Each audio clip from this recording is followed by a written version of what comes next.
All right, thank you everybody for coming along today.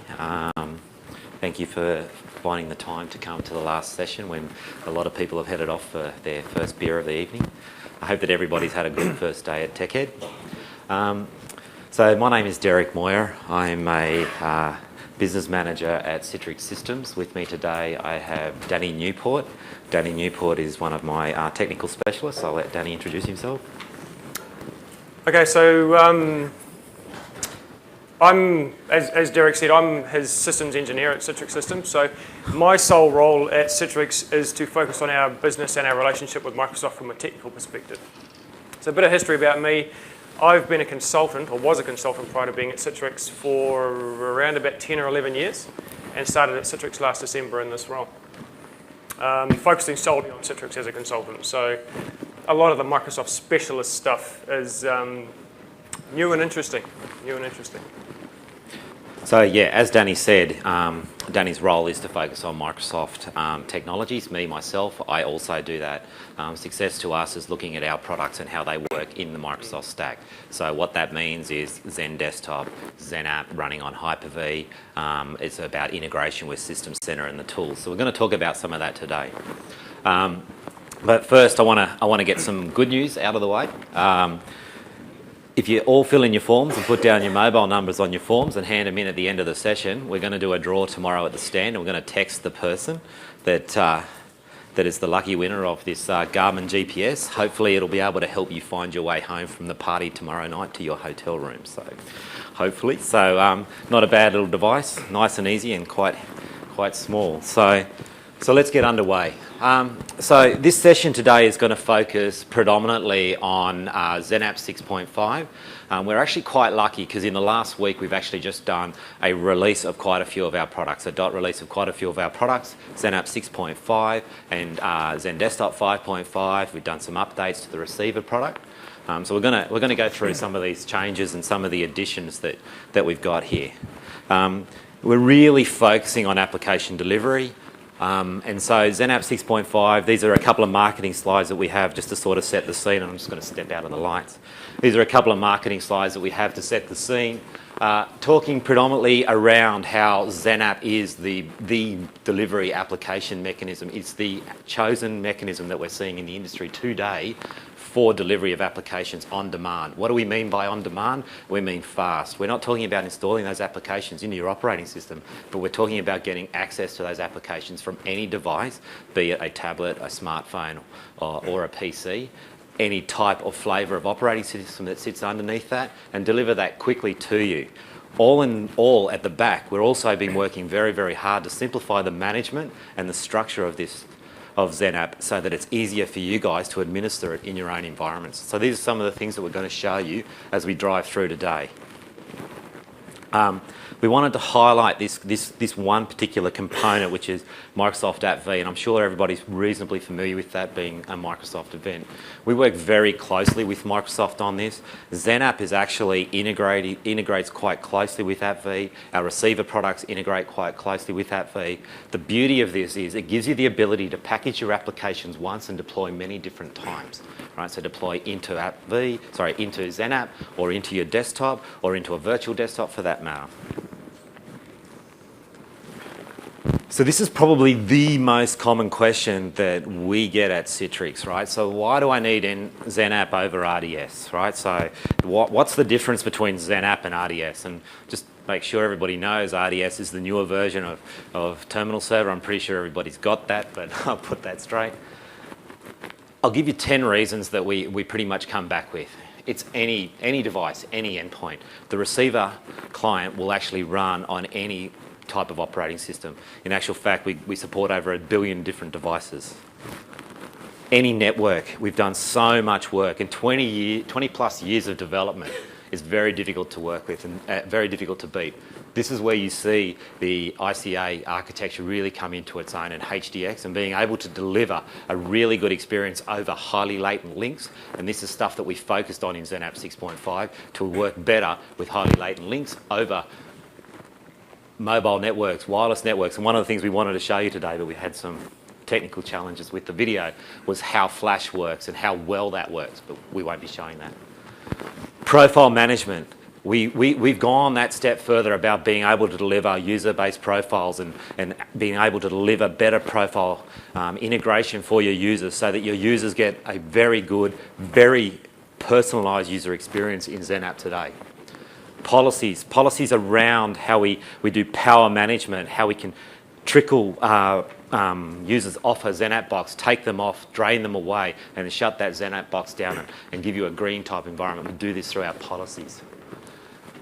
Like I mentioned earlier, multimedia, being able to rip in and do webcam support, lots of different mics and USB headsets and the like, and being able to have a good flash type experience, YouTube if you like. Session roaming, if you could picture, for example, a doctor in a hospital moving from a terminal to a terminal, we've worked very, very hard to be able to enable that through things like smart card integration. Doctor works on one workstation, moves to the next floor in the hospital, plugs his smart card in and bang, he's back into his same session. High-end graphics, working with the CAD type applications so that people like on a workshop floor can have a thin client and a monitor and be able to read detailed architectural diagrams. Taking legacy Windows XP apps, although most of you are probably still running XP, but legacy Windows XP apps and being able to drop them onto your 2008 infrastructure, or for that matter, your Windows 7 infrastructure. Integration with system management tools like SCCM, being able to deliver a XenApp application out over SCCM. So being able to publish an application from SCCM just like you do when you normally install an application, but actually having that application delivered via XenApp. And then we have a self-service capability where we have a portal which is integrated into receiver and being able to let the user self-provision and bring down apps as they require them. So these are the things that we're going to try and show you today. We're going to walk through over it. So what is really new in XenApp 6.5 and XenApp 5.5? It's, as I mentioned earlier on, it's access from over 1 billion devices. We've really extended our capability with receiver, and by that I mean really bumped up the actual capability of what your experience is like on probably the lesser known platforms out there. We've worked hard to give you a much richer multimedia experience, Link, for example, so you can do video conferencing and audio over a XenApp session. We've worked very, very hard, and one of the things we're probably most excited about is actually seeing applications launch with streaming fast app launch. So we've actually done some work so that when you launch an application now, when we show you, you're going to be quite surprised at how quickly we can actually launch an application. Single point of control. So we've done a lot of work around management, and then this last point down here, if you're in the hosting business, we've done a lot of work around increasing our scalability and being able to allow you to platform this and deliver this out in like a hosting type environment and reduce your costs. So here are the new features. There's quite a few. I'm not really going to read through them, but these are the new features that you'll see, and these are the stuff that we're going to talk through. As I said, a huge support for multiple devices. These are the individual experiences that you're going to get. This is the stuff that we focused on from a user perspective, and over here this is the stuff that we focused on from a management perspective. So we've really worked on both sides of the fence, what the users feel and see, so they get a more personalised experience, much more like a desktop experience, but in the same respect giving the other guys at the back end an ability to better manage. Do you want to talk about that one? Okay, so receiver, I think we pretty much covered receiver off. The 3 times faster performance. So with the ICA protocol, what we've done now is we've made enhancements to both the protocol at the server end and enhancements to the receiver which sits on the client, that it's multi-streaming and multi-threaded now. So it processes the information, gets it in and out a lot faster. So it does result in a far better user experience. I'll take you through. We've actually put in an option with multi-streaming ICA, which we'll cover off shortly, and I'll take you through and show you how we configure that and tell you what that's all about as well. And advanced Linux device support. So we can offload multimedia and flash and things like that to Linux devices now. So yes, we support more devices, but now we support more features on more devices as well. So it just gets better for the users. You're not limited to your device choice, nor are your users. You can Screaming at fast launch. Now, This is pretty cool. Obviously, I've been playing with it quite a bit, setting up the demo for the session, and this is one of the coolest things I've seen in quite a while, actually. So I'm not going to talk that much to the slide. I mean, it's got a pretty little graphic that draws some lines. What I'll do is I'll talk you more through it when I jump over to the demo, because it makes a little bit more sense when you see it. But basically what happens is users log on to their desktops in an enterprise.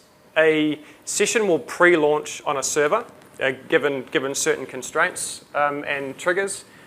That session sits there for a predetermined amount of time. That's configurable by the administrator and just waits to be connected to by a user.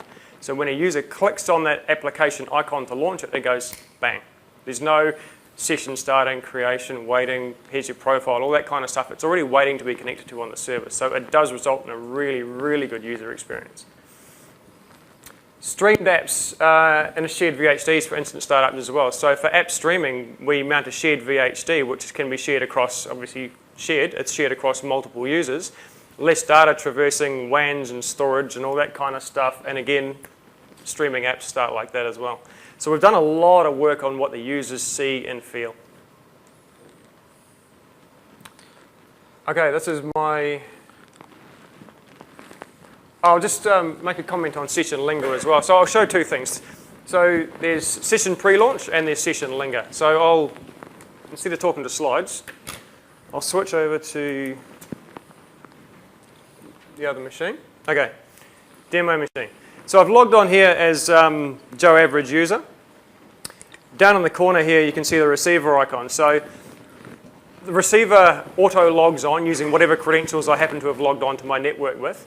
Receiver auto logs on. So at that point, an administrator can decide how this. There's two ways to trigger this session pre-launch.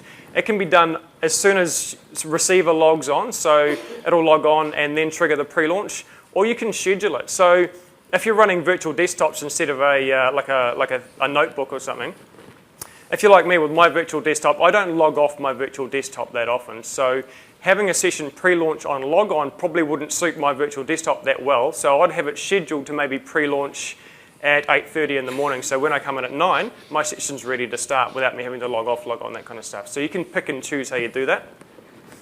So this is auto logged on. I've got the, for those of you familiar with XenApp, this is the connection center. So as you can see, I have no XenApp applications running, but I have a connection to a server with no applications sitting below it.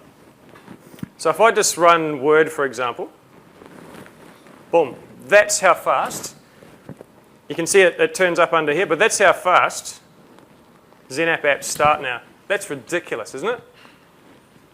That's quick. That is sick. And in a good way, a really good way. When I was setting this up, I thought, you know what, this sounds really cool, but it looks way cooler than it sounds. So that's session pre-launch. It's crazy, crazy. We call it, as you saw, screaming fast app launch, and it really is. So what session linger is, if I close this down, okay, so I've closed my app. So go back into Connection Center, everything's gone. Okay, my connection to the server is gone for all intents and purposes. But what session linger is, and again, this is all configurable via policy, that session will stay ready to be connected to on the server like that. Now, so I'll launch Word again.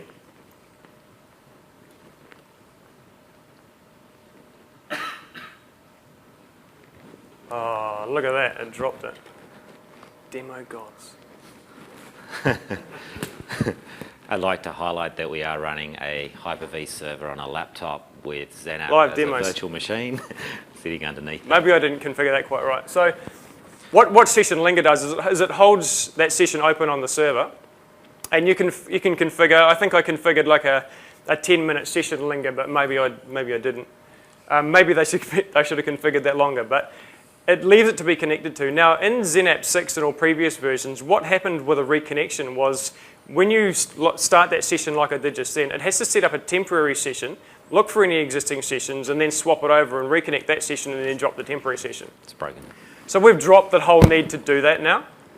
So what happens is as soon as you start that, there's no temporary session required. It just looks for the unique ID of the previous session and just logs you straight into that one.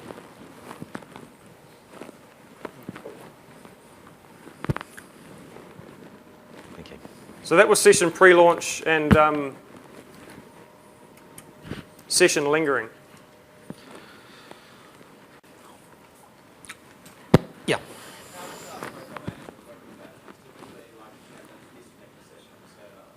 Yep.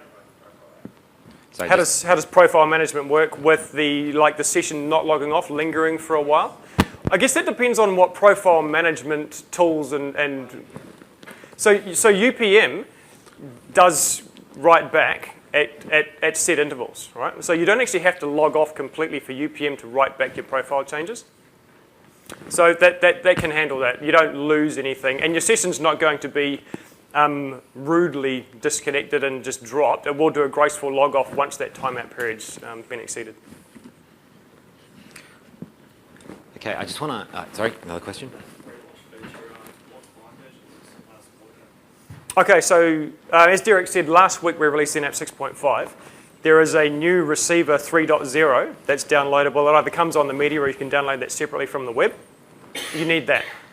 So the bit where you configure whether or not it's it pre-launches on log on or you do a scheduled one, that's a client-side change. And I would manage that by group policy preferences. There's 2 registry keys you can mess with to figure out how that works, a user one and a machine one. I do that by GPPs. Yeah.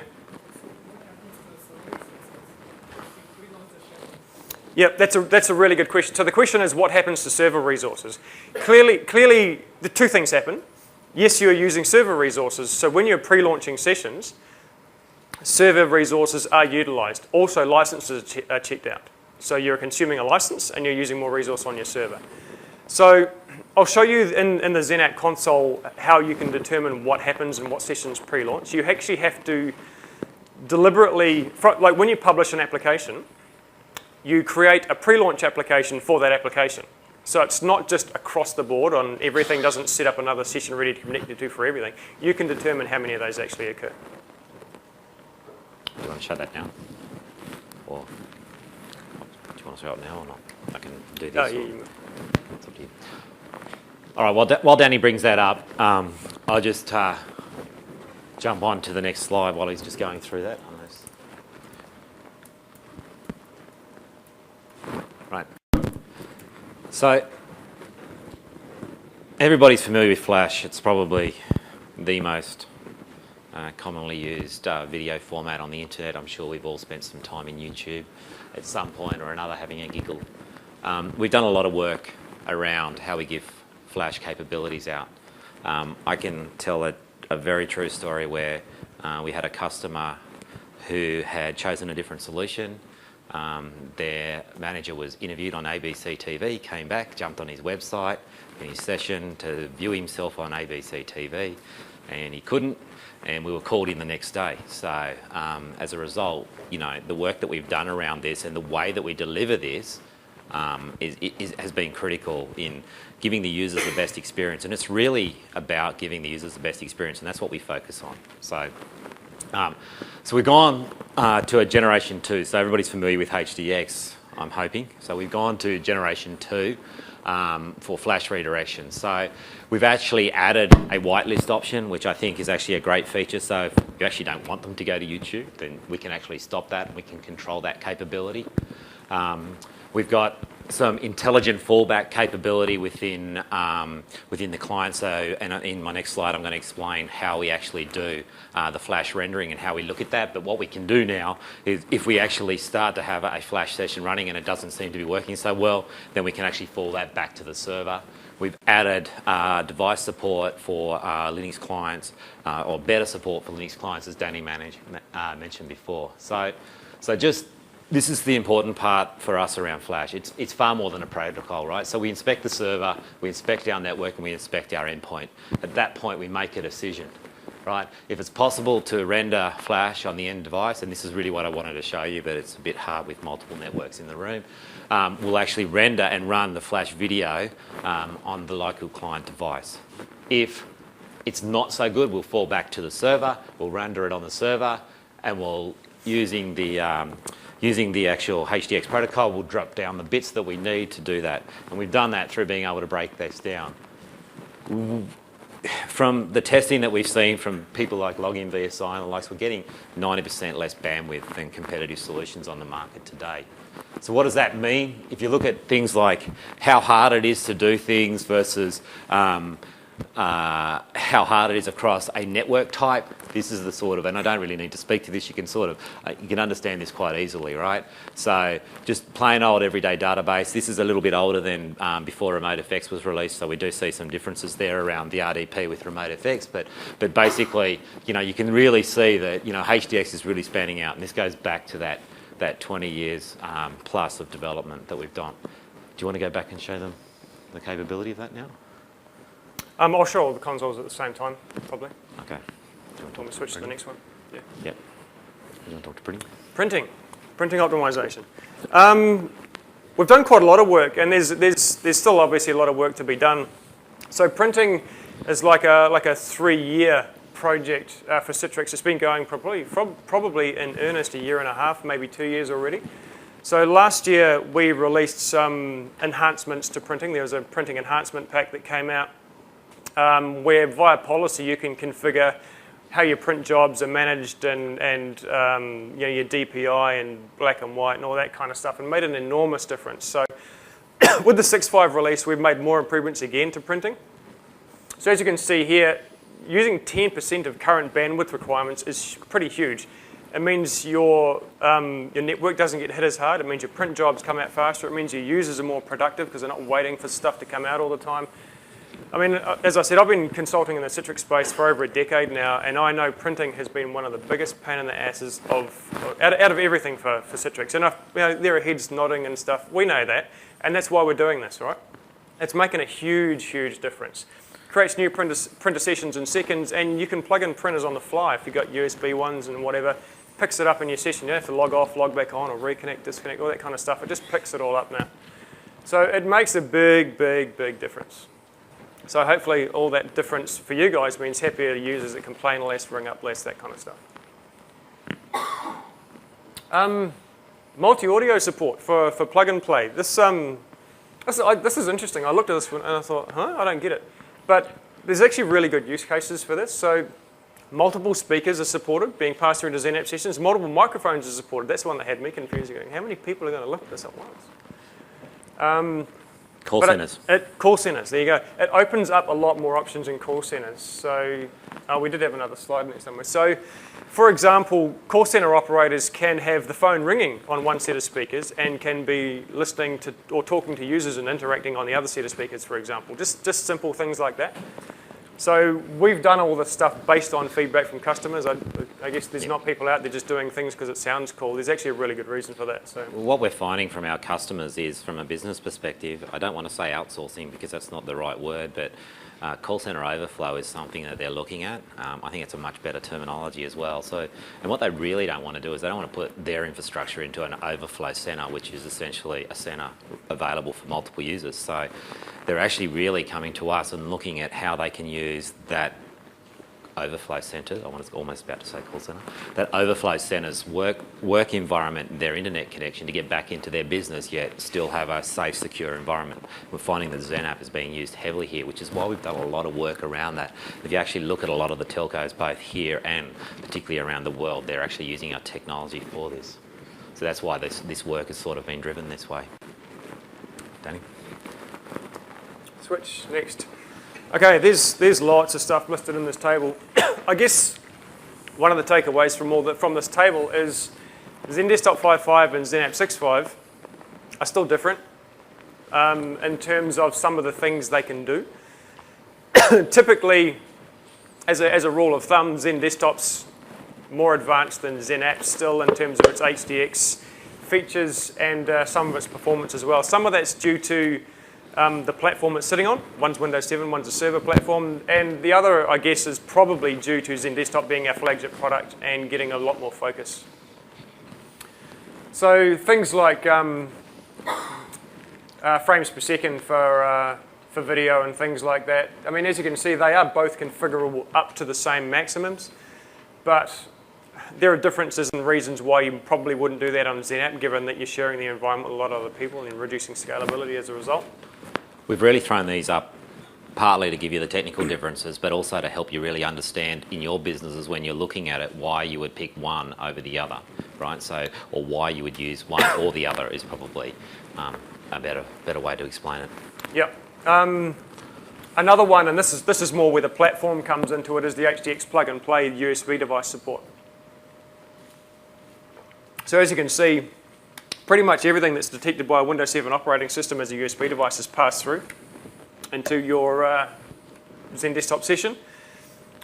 But XenApp is still kind of limited to portable USB devices like thumb drives and I guess headsets and things like that. Speakers. Oh, there you go. USB keyboards, mice, printers, that kind of stuff. Switch to the next.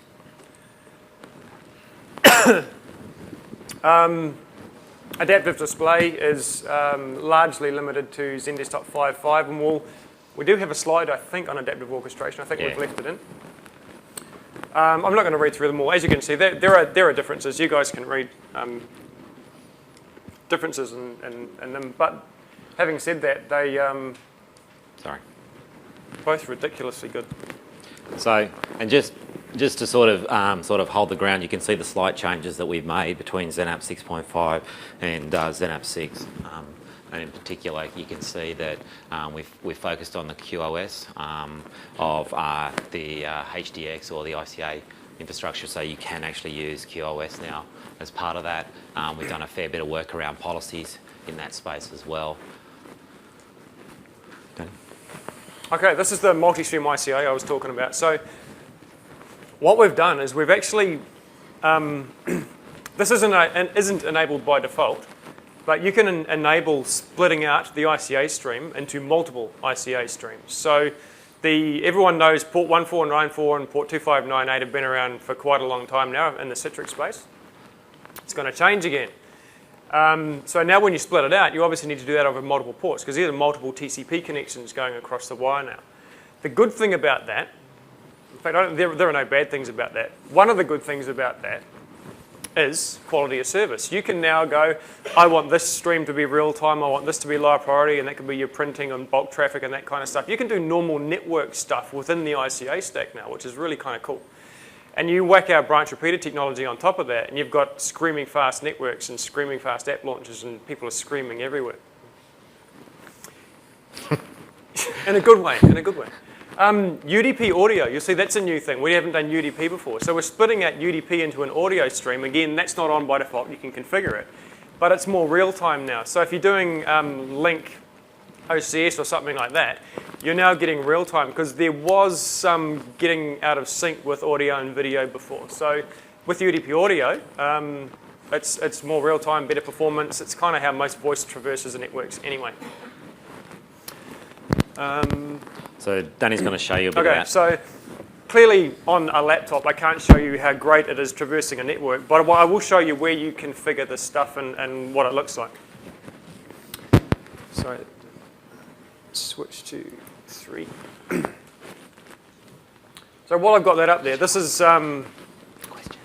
the App Center. We've changed the name of the management console again because we do that.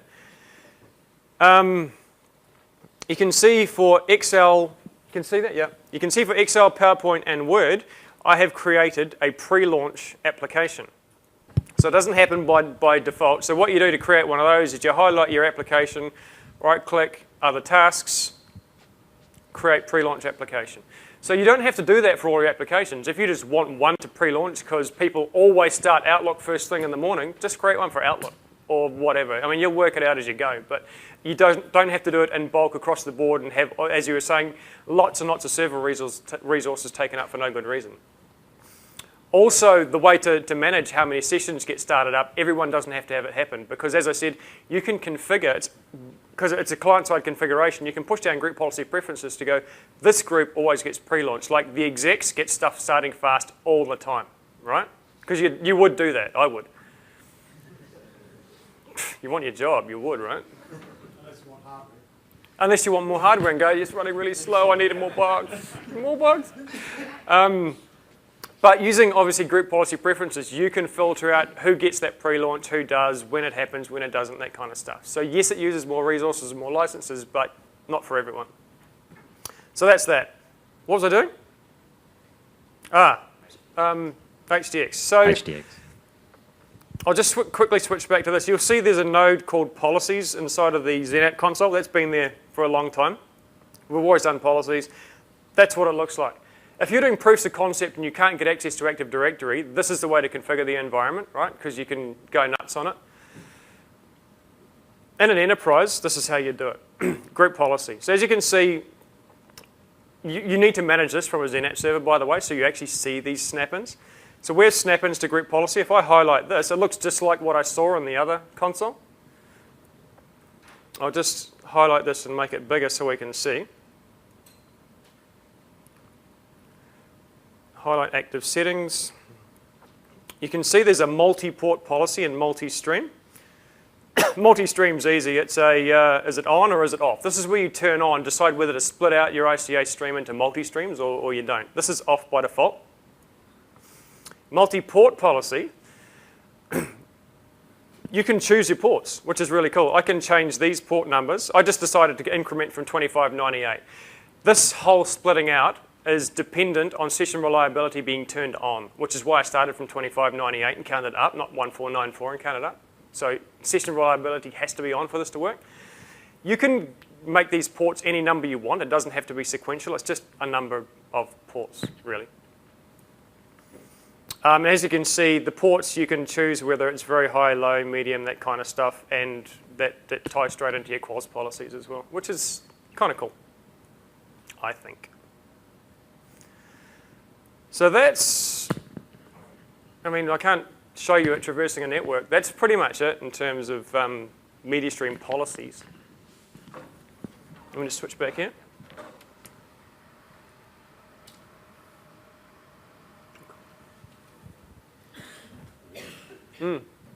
Okay, so one of you, I think everybody's probably used to the old terminal services interface, and one of the challenges that we always had was, you know, people would have an XP desktop, for example, with a nice green button to start, and then we'd give them terminal services or XenApp, and they get an interface that looks like that, and it looked nothing like what they have on their desktop, and so they didn't get that same experience. So, you know, that's been addressed through 2008 with the user experience which you get, which gives you a much richer definition. So one of the things that I want to highlight about XenApp, and I think it hasn't taken anybody in this room very long to work out that I'm the sort of the sales guy and Danny's the brains, is I actually installed this and I can make this actually on myself very, very easily, and it took me like 5 minutes because it's a role that we enable when we actually install XenApp. So what we're doing is essentially we're giving them this experience, right? So we've moved from that. And we've given them a much better personalisation experience. We've given them Windows Media capability, high resolution wallpapers. I don't have to read from the slides. You can see the capabilities.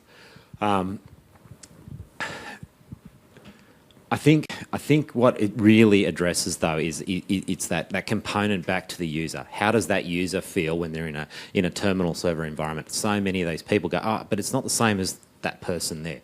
Well, now it is, and it's really, really difficult to actually do that. So I'm just going to skip just to the next slide just for a second. And if you actually look at this, there's only really one difference. And that's the icon there. Right, so you can't really tell the difference between those two environments. Except for the user icon picture. Yes. Does anyone know why the user icon is always a flower by default in Windows 7? What's up with that?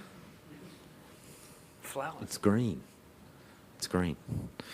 So what I'm going to do is I'm going to get Danny just to jump in and show you actually how this works and how this looks. Okay. There's not a lot to this. It's really simple.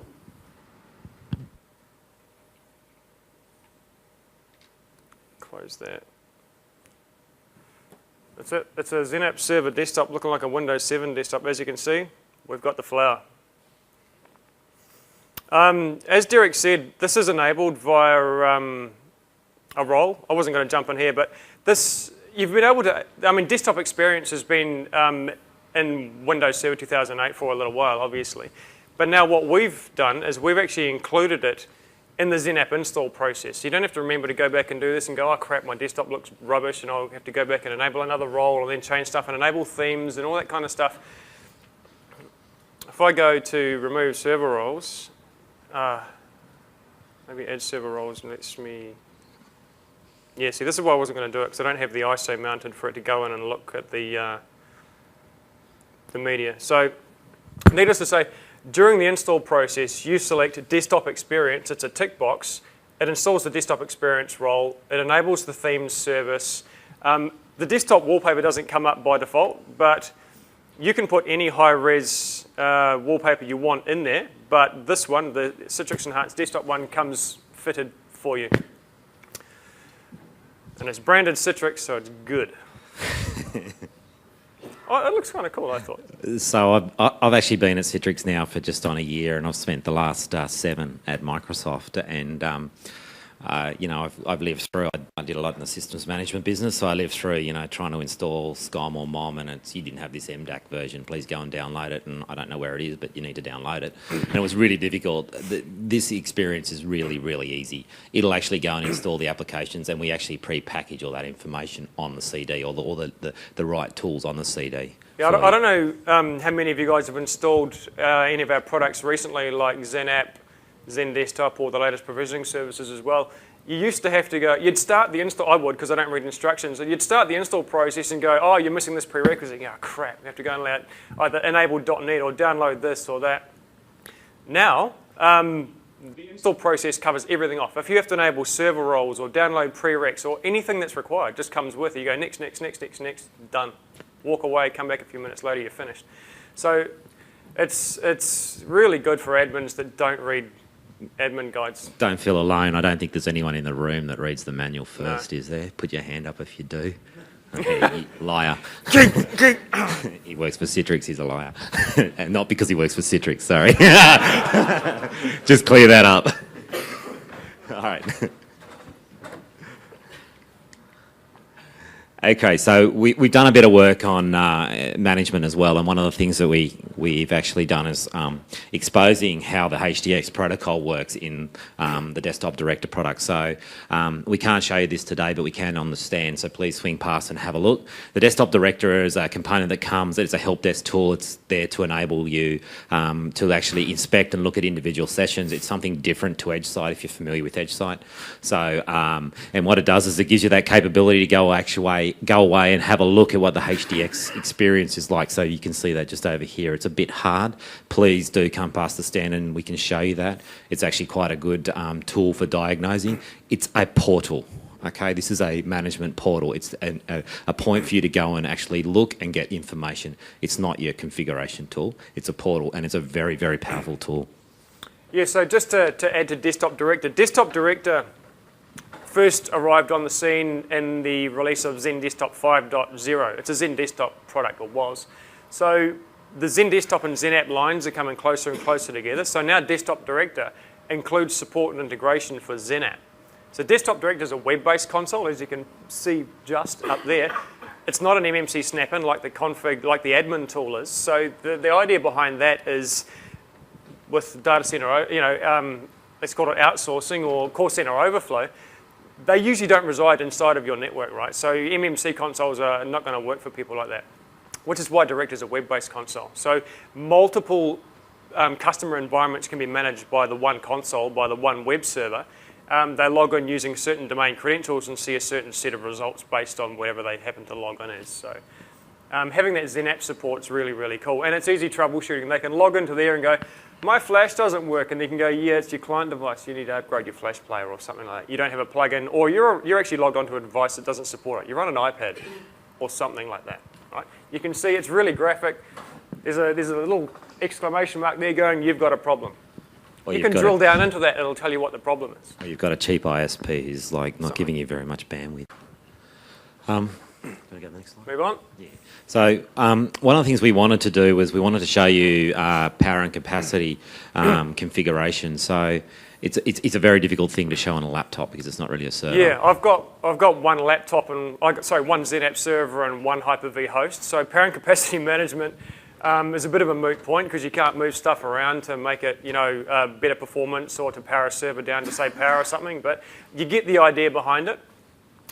Another really cool reason why you might want to do something like this is our SCCM connector. Now, I don't know how many of you know that exists or have had a look at that, but with the SCCM connector, as Derek said earlier, we can publish AppV streams or MSI packages straight out of SCCM into XenApp servers, and it now supports SCOM as well. So you have to have PCM installed and configured to do that, because if you want to patch your XenApp servers using SCOM or install an application, you can't do it while users are logged on, right? Just go to the next slide and it sort of shows them a graphic of that. So. There you go. I didn't know that slide existed. So I'll just continue saying what I was saying. So what happens is when you push updates out of SCCM to XenApp, Power Capacity Manager goes, great, we need to update. So I'm going to start draining one of the servers. It'll prevent logons. And as users log on and log off, it's not going to boot them off and you can't, it's not like a virtual server like a Hyper-V where you can migrate a session. It will just log on, log off, and it'll empty a server out. It'll go, cool, I've got an empty one. I'll install my stuff, reboot it, mark that server as active, mark another one as inactive, and it'll start draining over there, and it'll keep doing that until all your servers are patched. So it's kind of cool. The beauty of this is we've also extended the capability. So in XenApp 6, we only were doing it on Xen server, and we're now at a point where we do it with Hyper-V and that other one. Yeah. So PCM can manage all three hypervisors now. It can power down hosts, just whichever hypervisor they're running on, whereas the previous release couldn't do that. Correct. Thanks. So am I going forward or back for the... Back. So as much as I can't show you it working because I've only got one host and one XenApp server, that's power and capacity management. Oh, you saw a flash. How about if I switched over? This is what the console looks like. It's actually pretty straightforward. There's a little bit of configuration done here to go, yeah, I'm connected to this host, so a little bit of cluster management. You can set primary and secondary sites if you've got data center failover, all that kind of stuff. A little bit of really basic configuration with some metrics to say, well, this is my optimal server load. When it gets to that, sort of start draining sessions onto another server. And there's a XenApp policy configuration as well. So you have to enable it in policy before you get the pretty colors and graphs to come up like that. So this is a really good place. It's not why the product was designed, but it's actually a really good place to go and look at your utilization of your environment, because this is sitting there collecting data about how heavily utilized your servers are, how often people log on, log off, all that kind of stuff. So you can actually start running reports out of this when it's been running for a while and get some really good data on what's happening to your XenApp environment, which is actually not really available anywhere else unless you drill down into really cool edge site reports. But this is a simple way to do it. You can see how simple it is to use, and what we've done is we've really focused on that to enable it to be easier for you guys to actually just get on and do your operational job as you do on a normal day. Yeah, as you can see, I've got system power management not turned on here. If I selected my Contoso workloads, it's not power managed. So if I just want to power manage, okay, yeah, enable load consolidation. So that's now enabled. It's actually that simple. If I want to start power managing servers, you can enable power management. But you need credentials to do that to shut down hosts, and I'm running all this on a host, so I don't want to start doing things like that. But you can see how really simple it is to set up, and you just let it sit there and collect data, and the more data it collects and the longer it's been there, the better it gets. It's kind of PCM.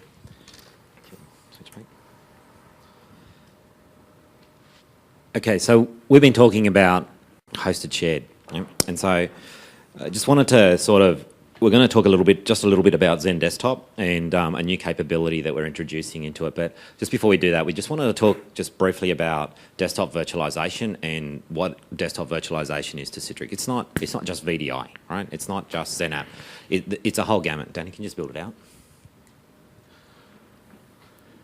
Hosted shared provides you your best TCO, so your traditional XenApp type environment.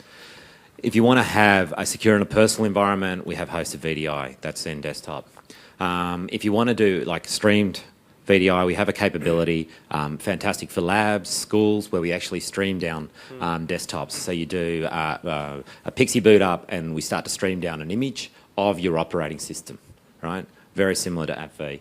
And then finally, we have the ability to do offline VDI, if you like, as a terminology that's being coined. But basically, it's about having a client-side hypervisor and being able to run a virtual guest and replicate your configuration changes back up to a central server so you can move around. Do you want to go to the next stage? So really, to us, desktop virtualization is more than just this. So hosted shared, 500 odd users we can get up to. And these are testing that we've done. Hosted VDI, 150 users. If anybody wants to challenge that, I can show you some reports of where we've actually done stuff like this. Stream VHD, 3,000 users. It's a LAN-based technology, but you can get up to 3,000 users per server streaming that image out. Right, next one.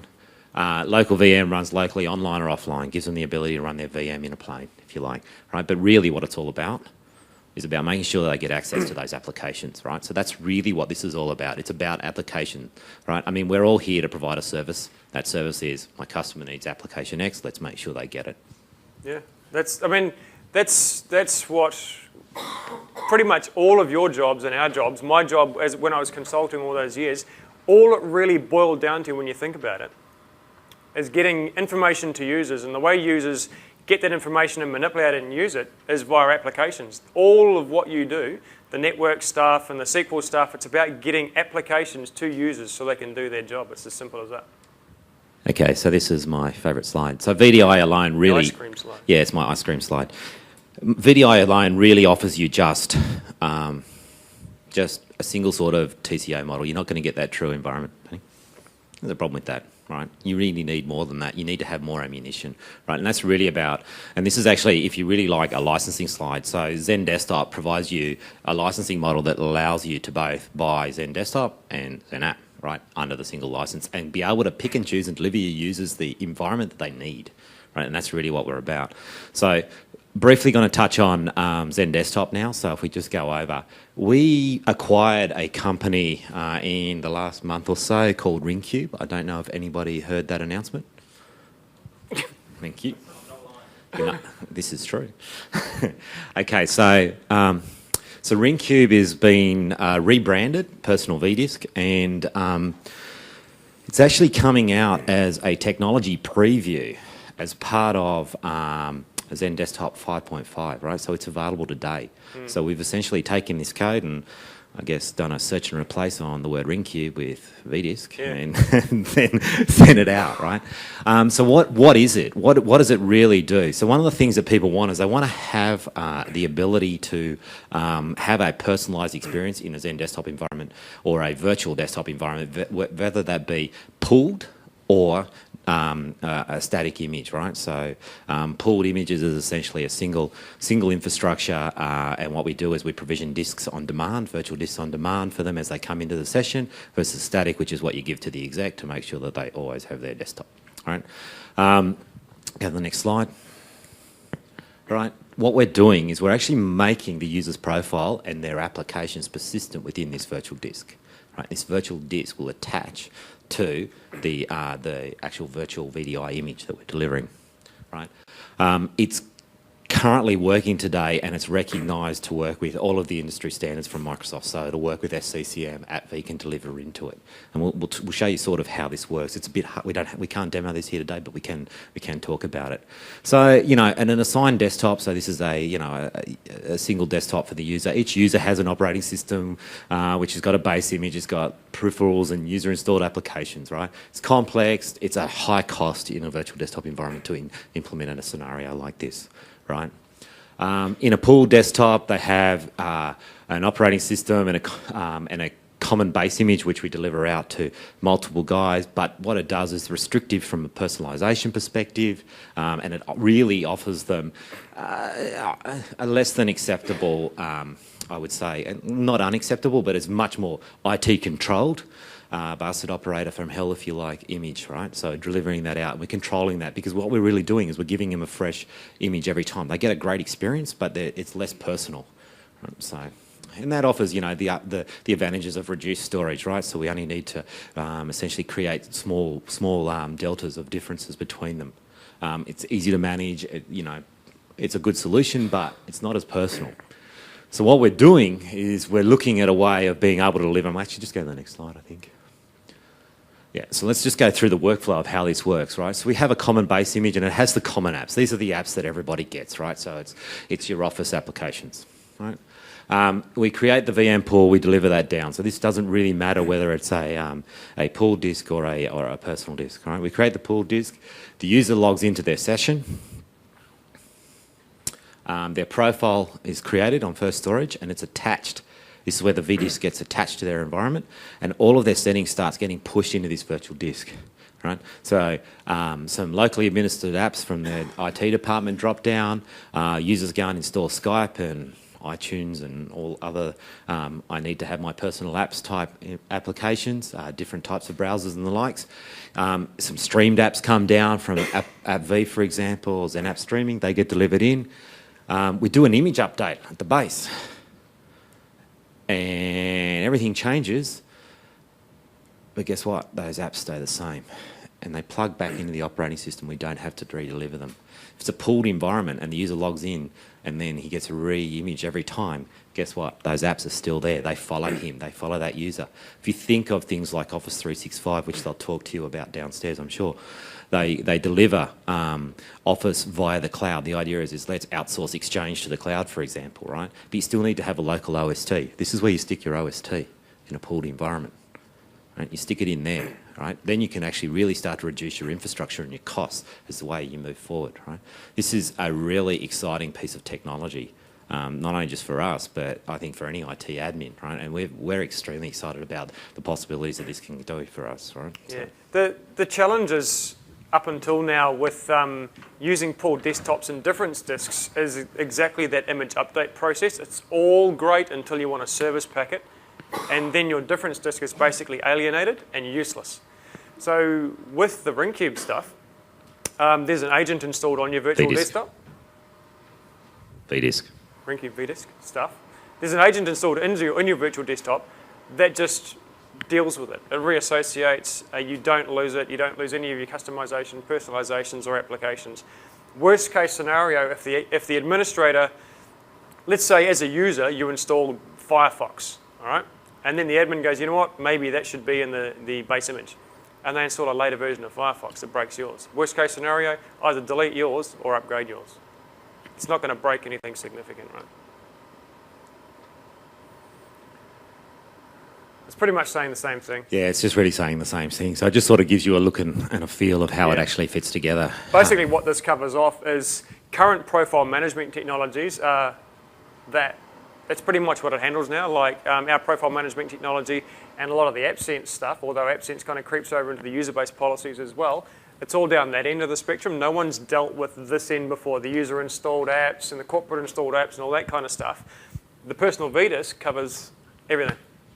It just abstracts every write, basically. There's a file filter clearly in there that's redirecting all the writes out to this personal vDisk, and they just merge on login, and you don't know any different. There's caveats. It's not, you can't have a virtual image that's XP and jump onto Windows 7 with this, right? It's file system is to file system, right? So it's Windows 7 to Windows 7 or XP to XP, that's it, right? It's not designed as a transition tool. It's not designed to move between different types of profiles either, right? So that's where you use something like an AppSense, right, in this environment, but where you can see the advantages in your own environment. It's a tremendous tool. So, look, that's us. Open to some questions. Before you all run out, there's a couple of things we need to make sure you do. Please, if you want to win a touch mouse from Microsoft and through the sessions, it's 10 every day. Make sure you fill in your forms. Cool. If you want to win a Garmin GPS, make sure you fill in your forms. Please put your mobile number on. There'll be a draw on the stand tomorrow, and we'll text you. The lucky winner will be texted. I'm putting my name down. So thank you very much. Has anybody got any questions? Yes. You're using the Citrix receiver. What about the older online plugin? Is that now gone? No, that's not gone. And you don't have to upgrade, but all of our, I mean, you can have a plugin from years ago. You will still connect to a XenApp server. It will still initiate a session. You just won't get all the newest features. You won't get the printing enhancements. Because as you know, as I said, some of this is client-side configuration as well and client-side enablement. So a lot of the multimedia and flash redirection and offloading to local processor. You won't get stuff like that depending on how old your plugin is. So it'll still work. But the receiver is the preferred client now? Yes, you will see, basically what we're doing is just everything should be consistent no matter which platform you connect on, right? So if you get an iPad and you go to the Apple Store and look for Citrix, you'll get a receiver, all right? If you've got an Android device, you'll get a receiver. So now when you get a Windows device, you get a receiver. You get a Mac device, you get a receiver. The client bit is the receiver. That's it. So it's just an alignment thing. So if everything's going to be received, that affect their differentiation for various authentication. Not at all. Fully, nothing's adversely affected whatsoever. Are you referring to the splitting out of the multi-ICA streams and stuff? Two-factor authentication's fully supported. The doing this breaks nothing.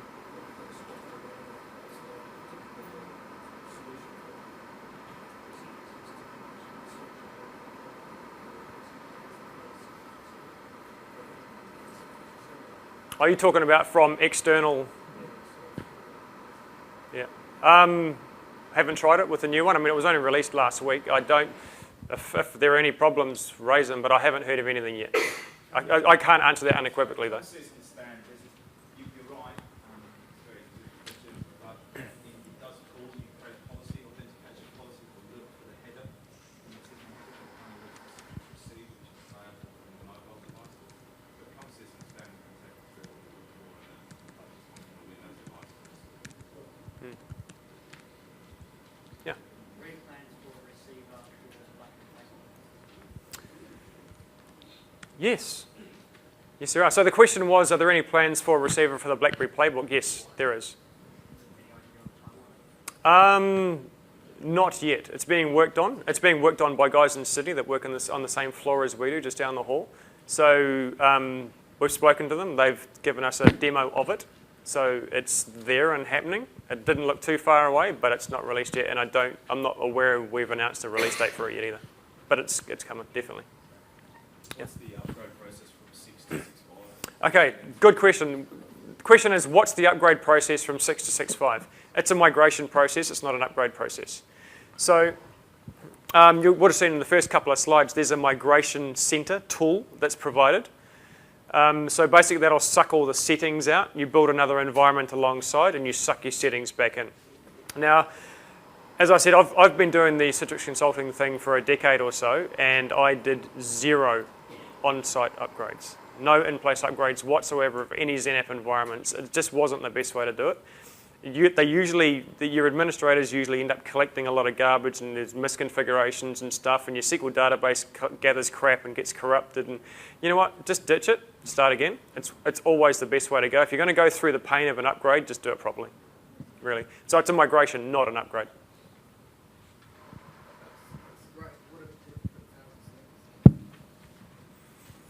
Do it slowly. Seriously, no, I've done big environments. I haven't done a 1,000 server environment before, but big environments, do it in stages. It's just roll them over. So with our web interface, you'll know that you can aggregate environments in one portal and web interface, and you can, as you migrate applications over.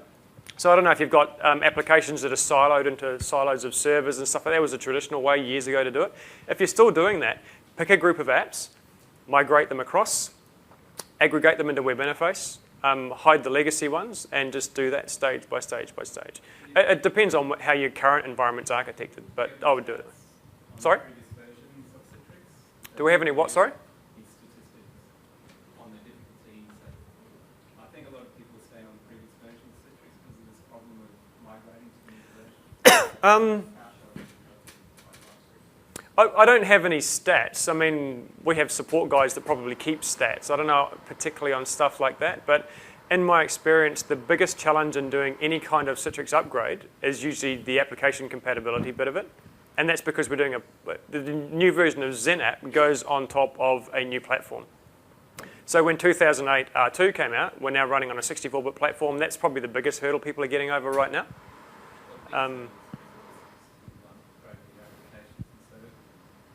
Yeah. Just ask around you can download a trial, I understand. Yes. Can that be changed in production if you have to find sites? Yeah. It's a license key. Yeah. So if you buy a license, you'll just get another license file to download, stick it into your license server, and you are licensed. There's no difference in the code at all. And that's actually true from if you want to upgrade from the free edition right through to platinum, there's no difference in code whatsoever. It's a license file. Yeah. We're good. Thanks, guys. Really appreciate that. Fill out those forms. Thanks for staying through beer o'clock. It was really good.